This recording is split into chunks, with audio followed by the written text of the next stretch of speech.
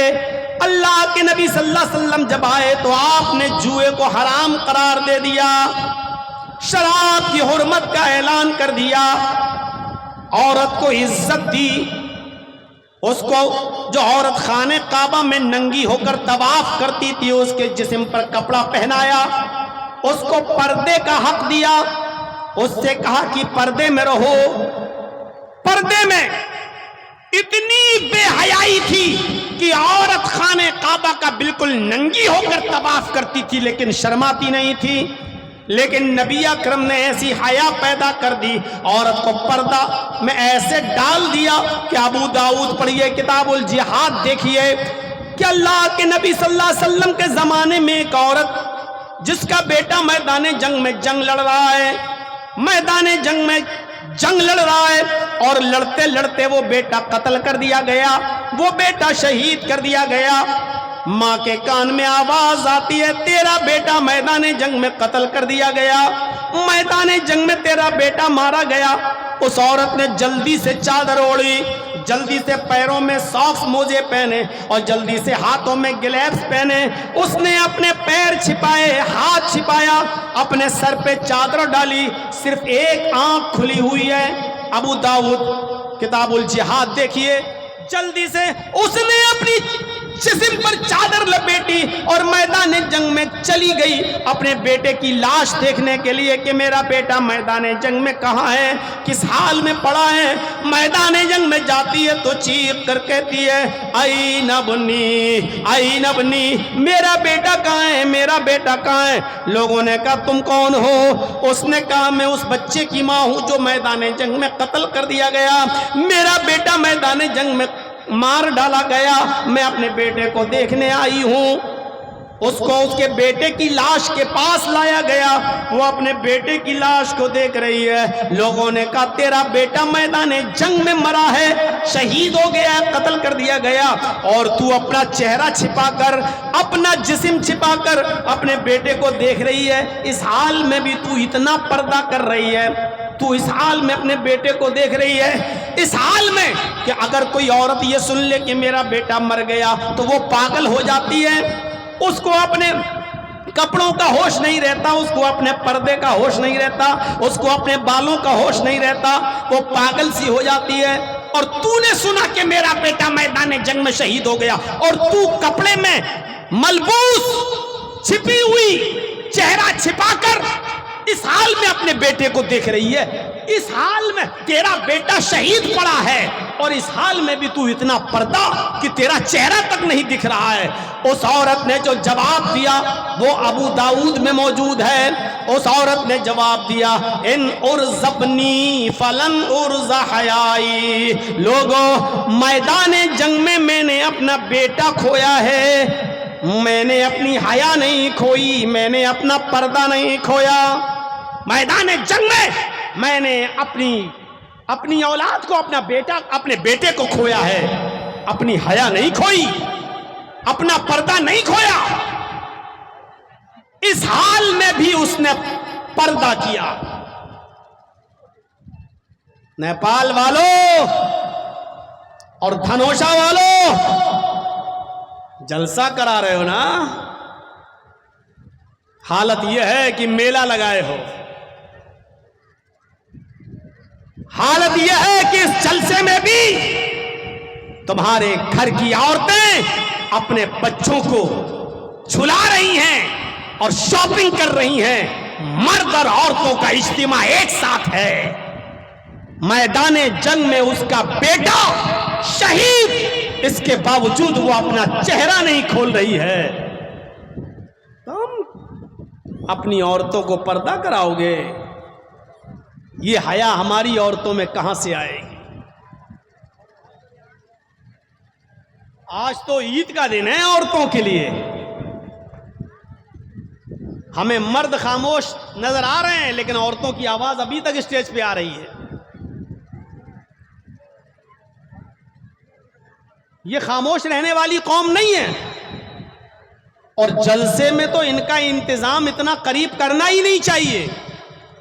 Radio کا button بند کرو، radio تو بند ہو جائے گا، لیکن عورت اتنی بڑی مصیبت ہے کہ لاکھ اس کا تھوتھڑا بند کرو، ہونے والا نہیں۔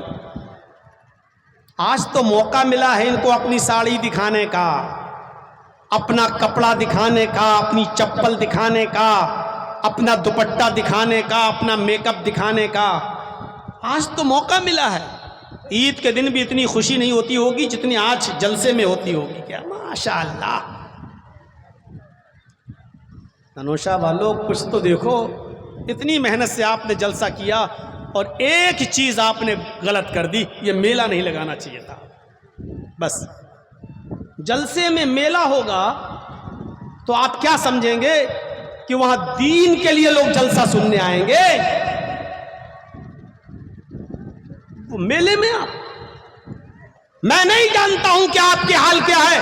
بہار کے جلسوں میں نے دیکھا ہے، کٹیہار، پورنیہ، ارریا، میلے اور ٹھیلوں کی وجہ سے ان جلسے اتنی بری طریقے سے فلاپ ہوئے ہیں کہ کئی جلسوں میں نے دیکھا کہ جلسہ ختم ہونے کے بعد لڑکے اور لڑکیوں کو پکڑا گیا کھیتوں میں سے، میلوں میں سے، اور باقاعدہ ان کو بٹھایا گیا ہے۔ صبح ہو کر ان کی پنچایتیں بٹھی ہوئی ہیں، بٹھائی گئی ہیں، ان کو کیا سزا دی جائے، رنگے ہاتھ جلسوں میں پکڑا گیا ہے۔ یہ میلے لگاؤ گے تو بے پردگی پھیلے گی، بے حیائی پھیلے گی، بے شرمی پھیلے گی۔ آپ کیا سمجھتے ہو کہ عورتیں چوڑیاں خریدنے نہیں جائیں گی میلے میں؟ جلیبیاں بھی خریدیں گی اور وہاں جائیں گی جہاں مردوں کی بھیڑ زیادہ ہوگی۔ کیا ضرورت ہے؟ میں ایک مثال دیتا ہوں، بہت بھونڈی مثال، نہیں دینا چاہیے لیکن کیا کروں، دل نہیں مانتا، دے دیتا ہوں۔ جیسے ایک کتیا کے پیچھے 10 کتے لگے رہتے ہیں نا، یہی حال جلسوں کا بھی ہو چکا ہے۔ ایک لڑکی کے پیچھے 10 آوارہ کتے گھوم رہے ہیں۔ نہیں دینا چاہیے مثال لیکن دینا پڑتی ہے۔ میں جانتا ہوں کہ اب ہومیوپیتھک دوا سے تمہارا مرض ٹھیک نہیں ہوگا، اس لیے آپریشن کرنا پڑ رہا ہے۔ جلسوں میں میلے لگائیں گے؟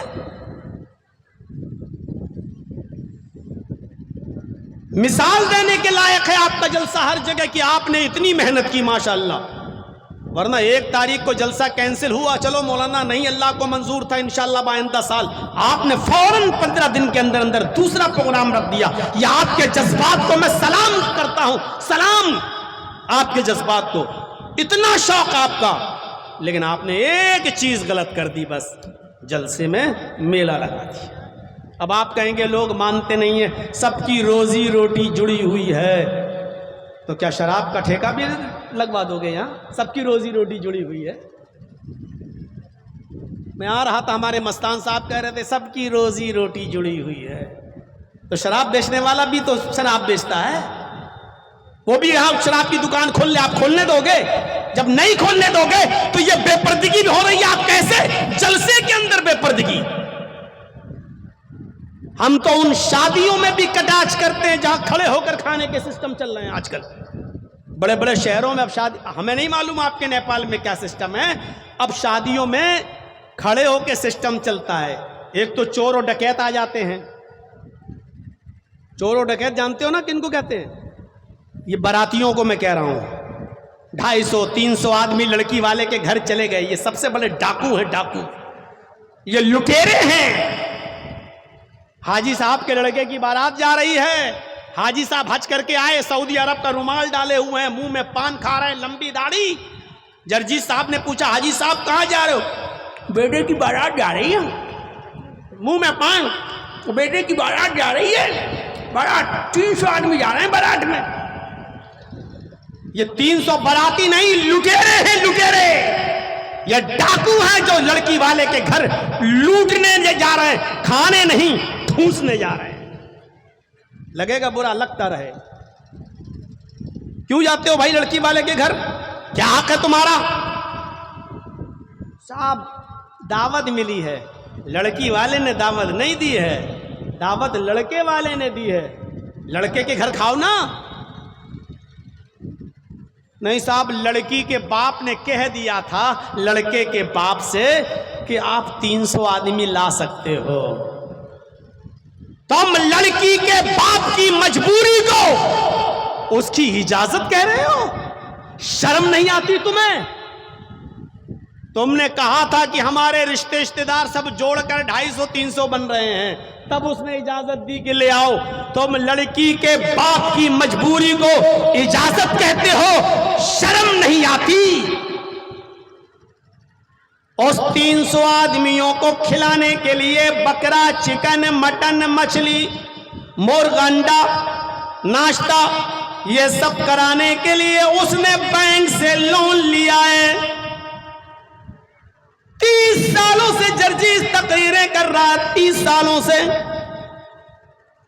ایسے ایسے گھرانوں کو جانتا ہوں, ایسے ایسے گھرانوں کو جانتا ہوں میرے بھائیوں, جنہوں نے اپنی بیٹیوں کی شادی پر لون لیا.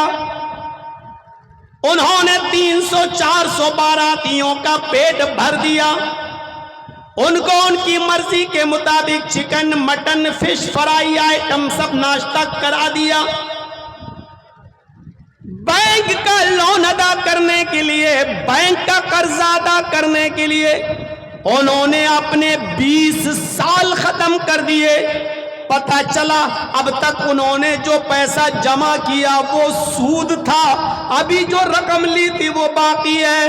20 سال کے بعد بھی وہ آج بھی میرے بھائیوں اپنی بیٹیوں کے نام پر قرض لیا ہوا بینک کا ادا نہیں کر پا رہے ہیں. 20 سال سے جو جمع کیا ہے وہ سود میں گزر گیا, مول دھن ابھی باقی ہے. اور بے غیرتو, لڑکی والوں کے یہاں کس منہ سے کھانے چلے جاتے ہو؟ تمہارا کلیجہ کتنا بڑا ہے؟ تم لڑکی کے گھر بیٹھ کر کیسے اپنے حلق سے پانی اتار لیتے ہو؟ تم چکن اور مٹن کا آئٹم کیسے اتار لیتے ہو؟ تمہارے پیٹ میں جانے کے بعد کیسے وہ ہضم ہو جاتا ہے؟ تمہاری غیرت کیوں نہیں جاگتی؟ تمہیں شرم کیوں نہیں آتی؟ تم لڑکی والے کے یہاں کیسے کھا لیتے ہو؟ تمہیں حیا کیوں نہیں آتی؟ تمہیں شرم کیوں نہیں آتی؟ آج بھگو بھگو کے ماروں گا تمہیں.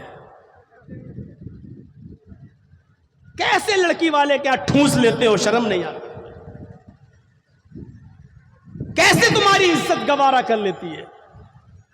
ارے مولانا صاحب ہم کیا ٹھونس لیتے ہیں, مولوی صاحب بھی تو ٹھونس لیتے ہیں.